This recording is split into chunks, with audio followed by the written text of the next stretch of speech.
Assalamualaikum warahmatullahi wabarakatuh. Apa kabar anak-anakku sekalian? Sehat semua ya. Mudah-mudahan kita semua diberi kesehatan, dilindungi oleh Allah Subhanahu wa taala. Oke, untuk memulai pelajaran hari ini, PJJ hari ini, lebih baiknya kita berdoa menurut agama kepercayaan masing-masing. Berdoa dimulai.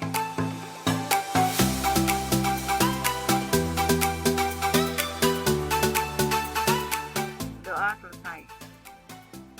Materi kita masih di dalam kali 3.3 menerapkan dokumen administrasi usaha ya. Lanjut yang kemarin adalah seputar halal, sekarang kita masuk ke kriteria sistem jaminan halal (SJH). Nah, di sini kelembagaannya mencakup sertifikasi halal, yaitu sertifikat halal yang diajukan ke MUI ya. Kemudian MUI yaitu sendiri, LPO MUI, kemudian Komisi Fatwa ya. Ada 4 badan di sini.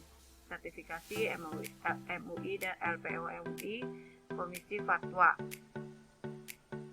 Kalau LPO MUI ini lembaga di bawah MUI dengan tugas utama melakukan sertifikasi ya, kemudian melaksanakan audit, menyiapkan laporan untuk Komisi Fatwa. Nah, Komisi Fatwa ini komisi yang di bawah MUI mempunyai otoritas untuk memutuskan status kehalalan suatu produk yang didaftarkan untuk sertifikasi. Nah, di sini bagannya ya, alurnya kalian bisa lihat. MUI di bawahnya ada Komisi Fatwa MUI, LPO MUI, kemudian pemangku kepentingannya di sini ada WHFC, ASEAN, Mabim, IMTGT, Universitas, kemudian komunitas konsumen ya. Setelah diteliti satu produk, dilahirkanlah sertifikat halal oleh MUI, diberi izin label halal pada kemasan produk. Di MUI juga terhubung oleh pemerintah, BPOM RI, Kemenak RI, Kementan RI, dan lain sebagainya. Lanjut ke buku HAS 2300 yang sebelumnya Ibu diterangin ya. Seluruh persyaratan sertifikasi dituangkan ke dalam buku HAS 2300. 2300 yang pertama mencakup kriteria jaminan halal. Ya, ada 11 kriteria sistem. Kemudian 2302 kebijakan dan prosedur. Persyaratan harus diikuti 100%. Kemudian ada HS 2300 sertifikasi halal, 2023 103, 23103 pedoman SJH di rumah potong hewan. Kemudian HS 23 201 persyaratan bahan pangan halal ya. Kemudian 23101 pedoman pemenuhan kriteria SJH industri pengolahan. HS 23301 pedoman penyusunan manual SJH industri pengolahan. Nah, ini semua ada bagian-bagiannya masing-masing ya. Kemudian definisi dan penjelasan kriteria di sini, maksudnya kalimat yang menjelaskan persyaratan harus dipenuhi oleh perusahaan dalam rangka menghasilkan produk halal secara konsisten. Perusahaan juga harus menjawab kriteria ini dalam bentuk manual SJH, dokumen perencanaan dan implementasi. Kemudian perusahaan dapat menentukan sendiri bentuk manual dan cara implementasinya. Selanjutnya, kriteria yang selanjutnya adalah level pemenuhan kriteria status implementasi SJH. Kemudian kelemahan implementasi ya, mulai dari ketidaksesuaian, kelemahan dan lain sebagainya dari sistem tersebut. Kemudian ada jenis audit di sini, verifikasi oleh audit LPO MUI untuk menentukan pemenuhan kriteria dalam implementasi SJH. Ada tipe on-site audit dan on-desk audit. Nah, di sini dokumen yang diterbitkan oleh MUI, nama dokumen, representasi masa berlaku dan basis penulisannya ya. Sertifikasi halal, produk yang halal berlaku 2 tahun. kelompok produk ya, basis penulisannya berdasarkan kelompok produk. Kemudian di sini ada status implementasi SJH. Representatifnya mulai kualitas, implementasi, sistem, masa berlaku 2 tahun. Ini untuk pabrik dan fasilitas produksi. Dan sertifikat SJH ini yang ketiga sama, melalui kualitasnya, representatifnya, melalui kualitasnya, implementasi sistem, masa berlaku 4 tahun. Dan ini untuk basis penulisannya pabrikasi ya, fasilitas produksi.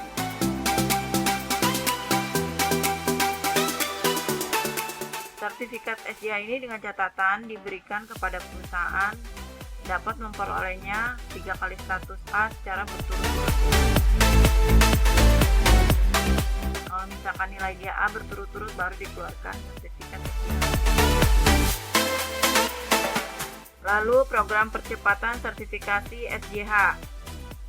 Di sini program percepatannya dilakukan dengan syarat audit implementasi SJH sebagai berikut, dilakukan secara 6 bulan dari audit terakhir dan audit internal. Perusahaan mengikuti program percepatan diharapkan memperhatikan masa berakhirnya sertifikasi halal dan sertifikat SJH. Jadi ini halal dan SJH ini nggak selamanya ya, ada batasnya, ada luarsanya seperti itu ya. Harus diperpanjang lagi, dilihat lagi gitu. Kemudian kategorinya ini ada 11 kategori ya, mulai dari kebijakan halal, tim manajemen, training dan edukasi, bahan, fasilitas, produk, prosedur, kemampuan lusur, penanganan produk yang tidak memenuhi kriteria, audit internal, kaji ulang, manajemen. Nah, ini semua kategori dari yang ditetapkan oleh kriteria SJH. Lanjut, tim manajemen halal. Tim manajemen halal adalah kelompok orang yang ditunjuk oleh manajemen Puncak sebagai penanggung jawab perencanaan implementasi ya, yang berkelanjutan dalam sistem SJH di perusahaan. Manajemen Puncak juga harus menetapkan tim manajemennya. Tanggung jawab tim didefinisikan dengan jelas. Tim manajemen halal mencakup semua bagian yang terlibat dalam aktivitas kritis. Kemudian tim manajemen halal lanjutan menunjuk tim manajemen halal tersebut disertai bukti tertulis ya, baik itu berupa surat keputusan atau surat penetapan. Kemudian tim manajemen halal mempunyai persyaratan sertifikasi halal, mulai dari kriteria, kebijakan, prosedur pada HAS 2300 sesuai tanggung jawab masing-masing. Lalu ketua atau koordinator tim manajemen halal kurang-kurangnya adalah seorang manajer teknis dan diutamakan seorang muslim ya. Kemudian tim manajemen halal. Tim manajemen halal dapat berada pada level corporate, holding, pabrik, outlet, gudang, dan dapur. Penetapan tanggung jawab tim ini ditulis, terpisah, dan terintegrasi dengan sistem yang lain. Manajemen Puncak menyediakan sumber daya yang dibutuhkan untuk perencanaan, implementasi, evaluasi, dan perbaikan berkelanjutan pada sistem jaminan halal. Nah, training dan edukasi ini mempunyai prosedur ya, yang semua personel yang terlibat dalam aktivitas kritis, termasuk karyawan yang baru, semua di training ya. Kemudian prosedur pelaksanaan pelatihan ini berisi tujuan, target, jadwal, peserta, metode, pemberian materi dokumentasi, evaluasi, dan indikator kelulusan.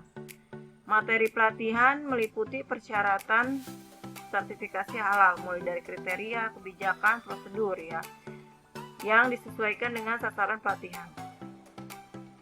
Training dan edukasi, pelatihan internal atau eksternal harus dilaksanakan secara terjadwal minimal setahun sekali atau lebih sering jika diperlukan. Pelatihan internal adalah pelatihan mengenai HAS, persyaratan sertifikasi halal yang dilakukan oleh perusahaan dengan trainer dan perusahaan sendiri. Pelatihan internal harus dilakukan setidaknya setahun sekali atau lebih sering jika diperlukan. Pelatihan eksternal adalah pelatihan mengenai HAS 2300 dengan trainer LPO MUI, baik diselenggarakan oleh LPO MUI oleh perusahaan dalam bentuk in-house training ya. atau pelatihan itu dilakukan 2 tahun sekali atau lebih jika diperlukan. Pelaksanaan harus mencakup kriteria kelulusan untuk menjamin kompetensi personal. Training dan edukasi. Indikator kelulusan pelatihan internal adalah setiap peserta memahami tanggung jawab dalam implementasi dan perbaikannya. Kemudian evaluasi kelulusan melalui tes tertulis dan tes lisan. Kemudian bukti pelaksanaan harus dibuat dan dipelihara. Kesimpulannya, yang bisa kita ambil dari materi hari ini adalah produk halal, minuman obat dan kosmetik yang tersusun dari unsur halal telah melalui proses produksi halal, telah dinyatakan halal sesuai syariah. Sertifikat fatwa tertulis dari MUI menyatakan kehalalan suatu produk sesuai dengan syariat Islam. Jaminan SJH, suatu pengelolaan terpadu terdapat pada bahan, proses produk dan sumber daya manusia, dan juga prosedurnya untuk menghasilkan produk halal, jaminan kehalalan dan konsisten yang berkelanjutan.